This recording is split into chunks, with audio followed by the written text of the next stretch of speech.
Full Bloom is brought to you in part by the following.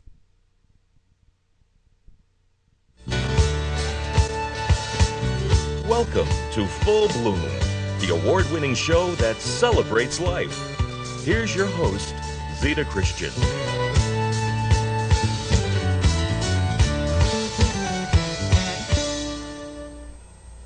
Hi everyone, welcome to Full Bloom. I'm Zita Christian. My guest tonight is a professional writer. She is an award-winning writer. She is also a professional weaver. She is a dream and creativity coach, and she is my very, very dear friend, Paula Chaffee Scardamalia. Paula, thanks for coming tonight and being on the show. Thank you for having me. I love being here with you. Good, good, good. Now, I know from the conversations you and I have had before that this is a very special topic, this whole idea of dreams, talking about that. But tonight's focus with the dream is particularly for creative people and even more important for people who don't think they're creative, correct? Yes, dreams are great for everybody, and they encourage creativity. Well, is everybody creative, do you think? Well, you know what I think. I think everybody's creative, whether you're cooking a meal, raising a child, weaving a blanket, crafting a pot, painting a picture. Everybody's creative. I think so too. So we are talking about some of the work you do with your business, Divining the Muse. And there's a lot of dream work involved in there. So I want to get some basics first. This concept of a muse. What or who is the muse? The idea of the muse for most people is that the embodiment of kind of the channel between all the creative ideas and inspirations out there and the artist or the writer or the singer, the dancer, whatever, whoever's creating a body of creative work. We all like the idea of the muse who comes and whispers and brings us these messages and gifts of these ideas. All right. What about the muses, the 9 muses? Give us a little background about those fabulous Greek ladies. Well, the idea of the muse is most popular, arises out of Greek mythology. And when first there was maybe 1 muse, then there were 3, then there were 4, and finally there were 9.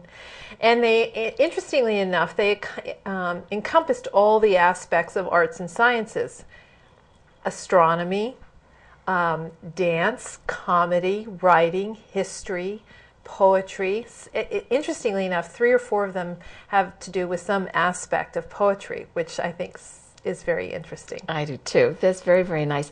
So now let's take that concept of divining the muse and dreams, and the fact, I've always been fascinated by the fact that you are a weaver. I mean, I've known you as a weaver for many years, and Yes. I'm fortunate to have several of your creations. But so from your perspective as a weaver, what is a dream? How would you describe a dream? Well, a dream, interestingly enough, takes the different threads of our lives, the days of our lives. Sounds like a soap opera, but Yeah. I mean, takes the elements, for instance, of one day and weaves them together, can weave them together into something that provides insight, significance, or it can take information from the past, things coming from different directions. Because I do the shamanic dream work, I believe that dreams are also messengers. So it brings these threads in and weaves them into the fabric of our lives. Adds color, adds dimension, adds strength. All right, I know, because I've had a couple of these dreams that are so, what's the word, big. Big, that I can't shake them. Right. I mean, I can still remember a couple of them vividly, and though they took place decades ago. Yes. What do you have to say about those? Well, and we're not talking about nightmares necessarily here. We're just talking about dreams that have a resonance that stays with us, the imagery, the significance of it. And we do call those often big dreams, and I always see those in all caps, big dream. Those are often the dreams that I feel come as a message to us, to shake us up, to wake us up, to make us change direction, to have us do something new. They have an energy that moves us in and lifts us up. It's almost like a small initiation, or in some instances it can even be a dream that brings back a piece of ourselves that we've been missing. In shamanic terms, that's called soul retrieval, but those can happen spontaneously in dreams as well. What do you mean, a piece of ourselves that's missing? What do you mean? Well, you know, we may have had something traumatic happen to us when we were growing up, or at some point in our past, and you know yourself when you've lost someone who's close to you, or you've been through surgery or whatever, where our emotions are very strong. And we kind of pull back from that. We feel like we leave a part of ourselves there in order for us to move through that experience and maintain some sense of sanity, or to keep moving forward in our day-to-day lives. Sometimes the big dreams bring back pieces of ourselves that we may have left behind for those reasons. All right, and then when a client is working with you, you help them identify? Right. I've had, when I've been teaching dream circles, sometimes someone will share a dream within the circle and will work with the dream. And what they come to realize is it's something that happened it has to do with something that happened in their past. And say, for instance, something when they're a child, say a father left or something. And by the time we're done working with the dream, they're understanding that they're wanting to bring that part of themselves back into their lives. So we'll talk about how to incorporate that child self again. Maybe what they need to do is try skipping for a week, you know, or singing, or what did that child like to eat, or does the person need to dance to celebrate the return of that aspect of self. So some physical activity that then connects with whatever the revelation, the insight. Yes, and was that's from the dream. Whenever I work with somebody and we're talking and sharing dream information, by the time we're done and I'm done helping them get the insights from the dream that they need to have, then I always, one of the last questions I ask a client is, what do you want to do to honor that dream? And that means in that day, in the next 24 hours, a physical action they can take to honor that dream, because what that does is tell the dream messengers that we're paying attention and we're taking what they have to share with us seriously. All right, you've used the word we, and you talked about dream circle. So tell me a little bit about a dream circle, and do all the participants, is everybody's input valuable? Of course everybody's input's valuable, but it's as valuable as everybody's input on a painting is valuable. So, in other words, when we're working in a dream circle and somebody has a dream that they offer to the circle to share because they'd like insight on, the agreement that is then made, the understood agreement, is that, first of all, they're willing to open it up to everybody, and second of all, that everybody is going to offer their insight on it. And what I say to people is that you are the final authority on your dream. Okay. Rather you go to see a psychiatrist or a psychologist, or you're sitting in dream circle, or you're reading a book on dreams, you're the final authority on your dreams. So if that dream, whatever insight is shared by others in the circle, doesn't resonate for you, doesn't feel right, don't take it in. Leave it with them, because what the gift of your dream has done may have raised something for them to look at in their own lives. Sure. Of course. Just in the same way as I tell people in circle, it's like a fine work of art. It has many layers, many meanings, and many significances for people. And while you might look at a painting and see one thing, I might look at a painting and see something else. And we bring to it our own perspectives and our own backgrounds and our own issues. All right, that makes a lot of good sense. I want to stay with this dream circle idea for a little bit, because having been in some of your dream circles, I know how powerful they can be.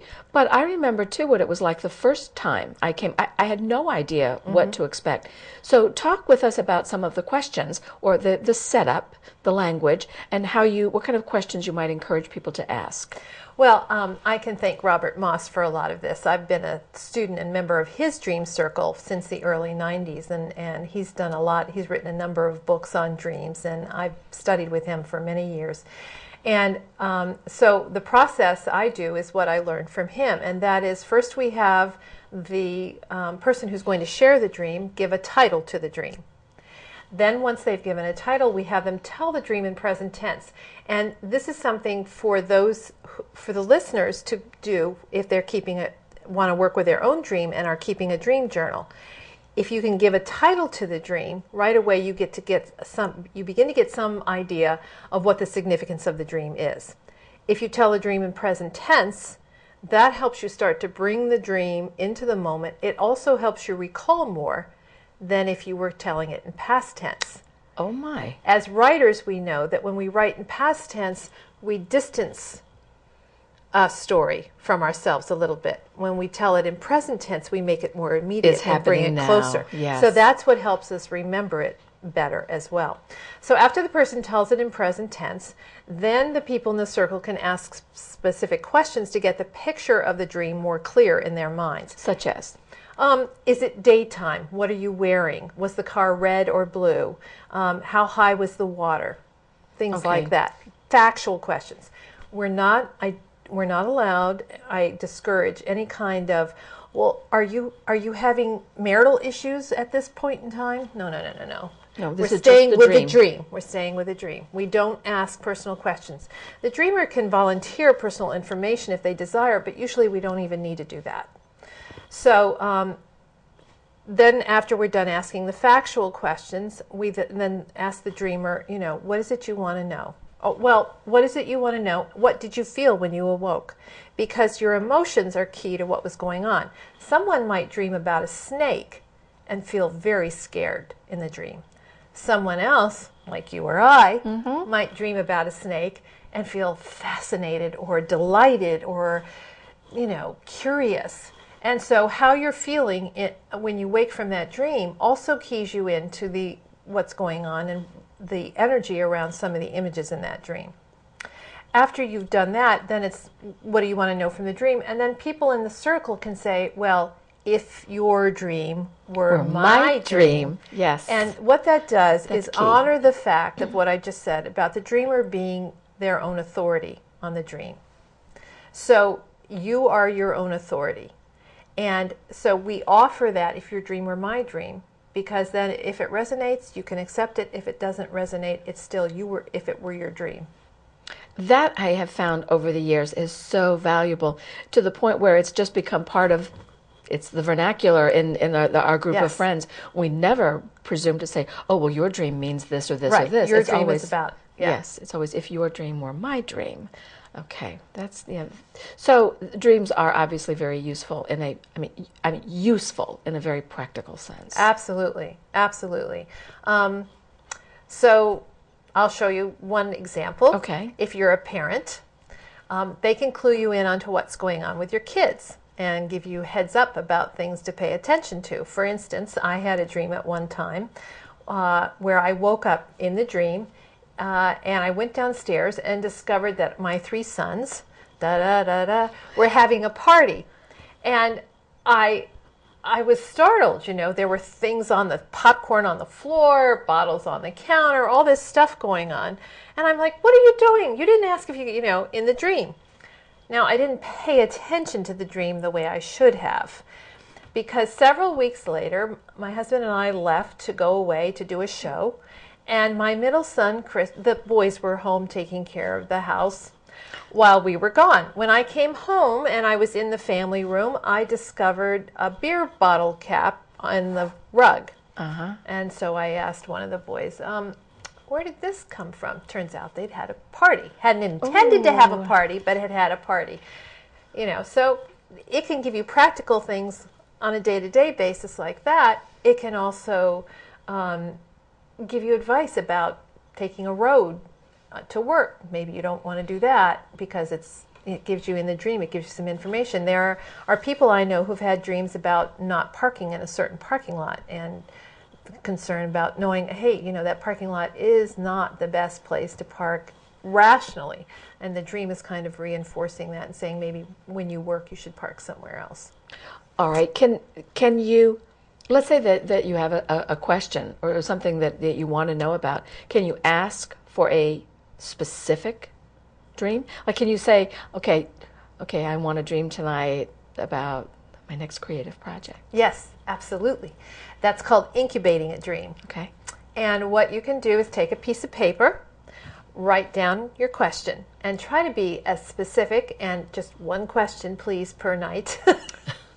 Because I made the mistake once of asking 2 questions and got one of those big dreams, and and it was a little bit much to handle all at once. So you write the specific question down. I would like to know what the next fiction book is, or I would like to know who the publisher, the best publisher to approach for my book might be.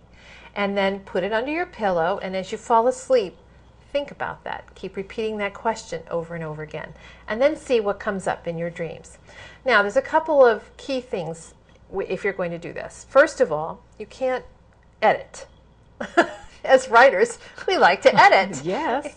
So you can't edit and you can't critique. Whatever dreams you get, write them down and live with them for a while before you decide this has nothing or everything to do with my question.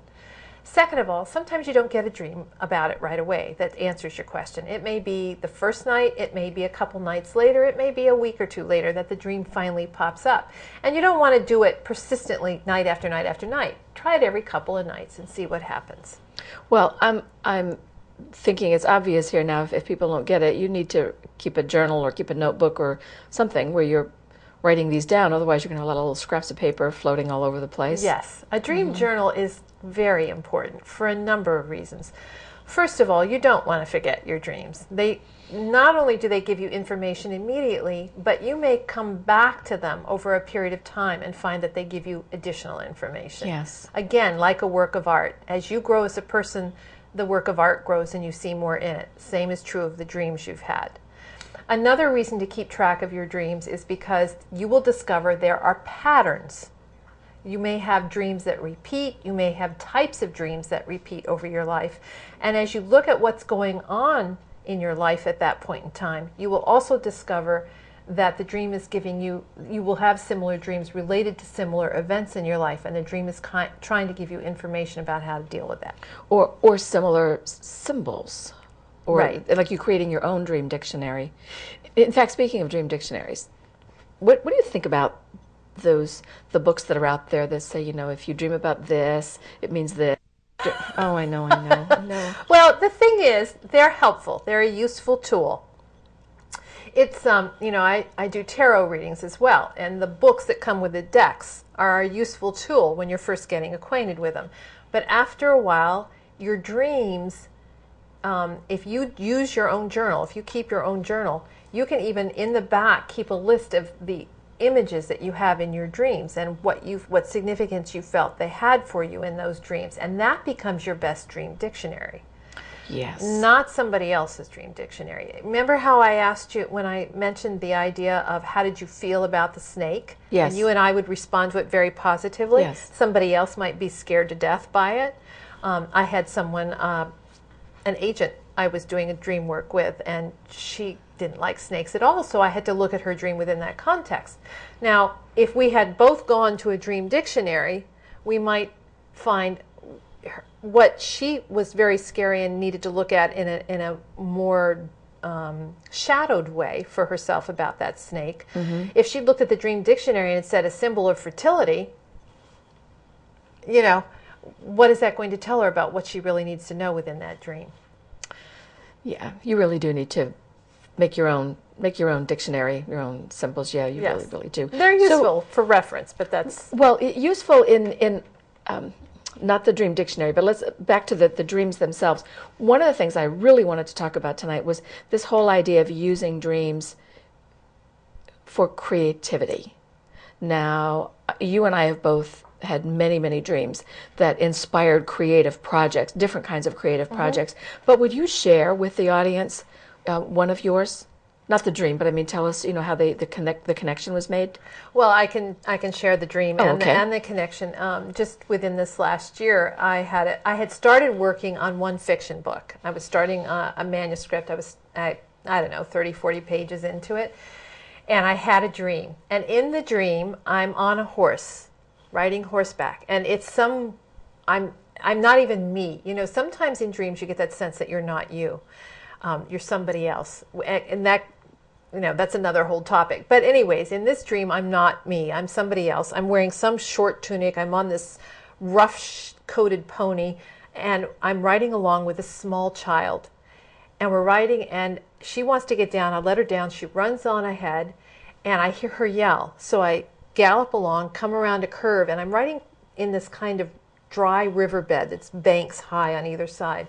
There's a vulture sitting in the tree above the child. And I look up at the vulture, and it's kind of just shaking its head at us. It's not interested in us at all, but the child's frightened. So I pick the child up. Further on down the path, there are more vultures. Without going too much more into the dream, I woke from that dream, and I had a sense this was a story. This was, I mean, I could look at it for aspects of my life as well, and I did. But for me, it was more about story. So I started a new manuscript called In the Land of the Vultures. Yes, and it is a wonderful, wonderful story. Yes, and I'm about 100 pages into that. Yeah. So it just, and I had another dream within 2 or 3 weeks later that seemed to be like another scene from that story. So it's really fun to play with them and use them that way as well. Is there something that a person can do to help put them in a frame of mind or put the body in a certain energy level to be more receptive to dreams? Well, first of all, it's hard to work with your dreams and to remember them and get stuff from them if you're on medication. For instance, it's like sleeping medication that makes you very groggy. If you can, if you need dreams and you want to try to access them for that, then I would suggest that, especially if you're on prescription, you check with your doctor, see if you can get off the medication for a couple of nights, sleeping medication, in order to access that. I would not take caffeine before bed. It's all those things to help you sleep and sleep well is what you would do to put yourself in a state where you're going to be receptive to your dreams. What about the dreams that are not occurring when you're asleep? What about the dreams, I know you have a word for it, which I'm blanking on right now, but when we're in dream circle, and it's daytime. Right. And you're using the drum. You're using a drum. Yes. And we're not going to sleep, but we are getting into a very relaxed state. Right, the theta state. The drum helps put you in that deep theta state that relaxes you and allows you to go almost into what's called a trance. The drum is the shaman's tool, and it's used for that purpose. And that allows you to do what's called a conscious dream journey. And so if you want to do creative work, you can listen to drumming, repetitive drumming, and relax yourself. Ask yourself, just like you would incubate a dream, ask yourself what you want to do, and leave from a place that you're familiar with, a favorite tree or a tower or something, and take off and see where the dream leads you. And you can, I did a conscious dream journey. I had 2 weeks to come up with a whole nonfiction book proposal for an agent, and I only had the initial idea. I did a conscious dream journey and came out with all these images that I wasn't sure they were appropriate or not.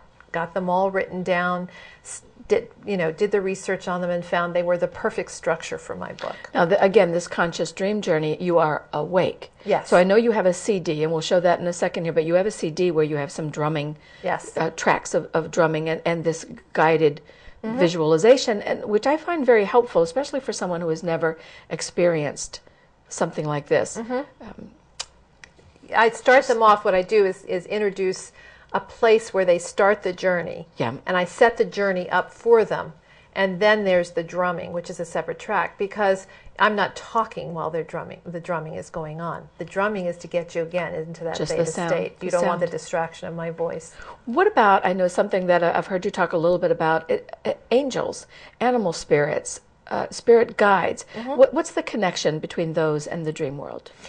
Well, in the shamanic work that we do, the dream world has, or the shamanic world has 3 levels: the lower level, the middle level, and the upper level. The lower level is where we go to find animal companions and guides to help us do a lot of the deep unconscious work. The middle level is where we're doing traveling in time and space, or traveling in space. Like if I want to go visit somebody in the contemporary world, in my dreams, I would do from the middle realm. And then the upper realm is where we go to connect with the angels and the spirits and that higher ideal. Okay. You mentioned earlier that you learned to do this with Robert Moss, but you now conduct dream circles on your own, and you work with people on an individual basis as well, correct? Right. Well, Okay. and I've been an active dreamer since I was about 3 or 4, interested in dreams, and had remembered dreams from when I was very small.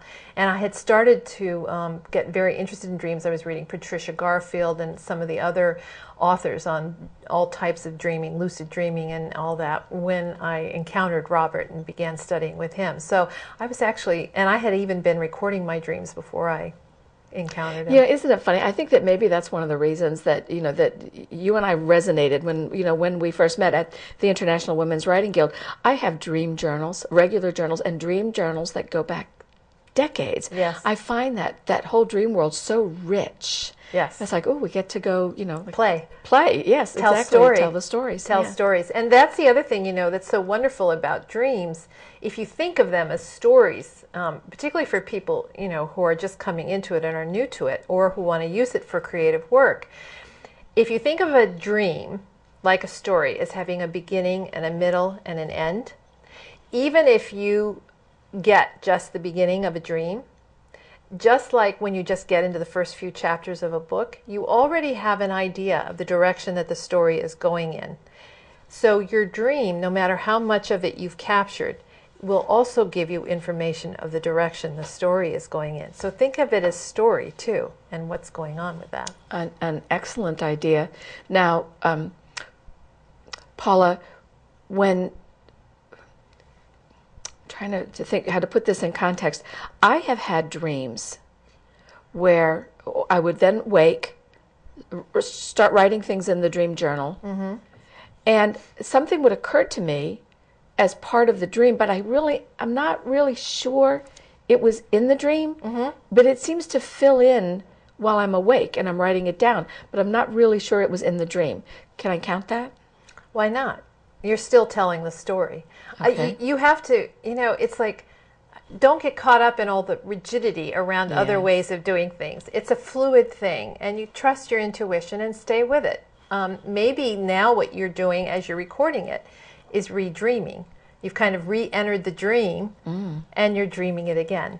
Well, I find there's a couple interesting to me anyway, things that I've had with my dreams. One is I would dream about movie stars, and I don't know movie stars generally, but there would be a person's name, some star, and whatever the initials were of that person, I would meet someone within a week or 2 weeks or so, someone who became significant in my life, who shared the same initials, not necessarily the same energy of the person, but the connection was made that way through the letters. And I found also, because I was going back through some of my dream journals here in preparation for this interview. Well, can you yes. hold that thought? Because I want to Yeah. respond to the idea of movie stars Okay. for a minute. And that is, first of all, dreams can be very prophetic. So that's what was going on with that for you. Also, the thing to keep in mind is that often when we dream about someone like movie stars and stuff, the thing to do is to think about what aspect of that person do I want to incorporate or bring into my life. Now that's significant. Okay, that resonates. So, Paula, obviously we need to talk some more because I have some other dreams I want to talk with you about. And I know that you live in the foothills of the Catskills. I know people can contact you through your website. Obviously, if you want, you can contact me. I'll be happy to put you in touch with Paula. I've known her for a gazillion years. She's the real deal.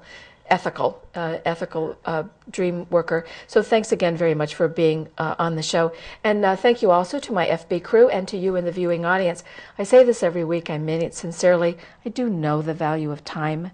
Thank you again for sharing another evening with me. See you next week. Bye-bye. Full Bloom is brought to you in part by the following: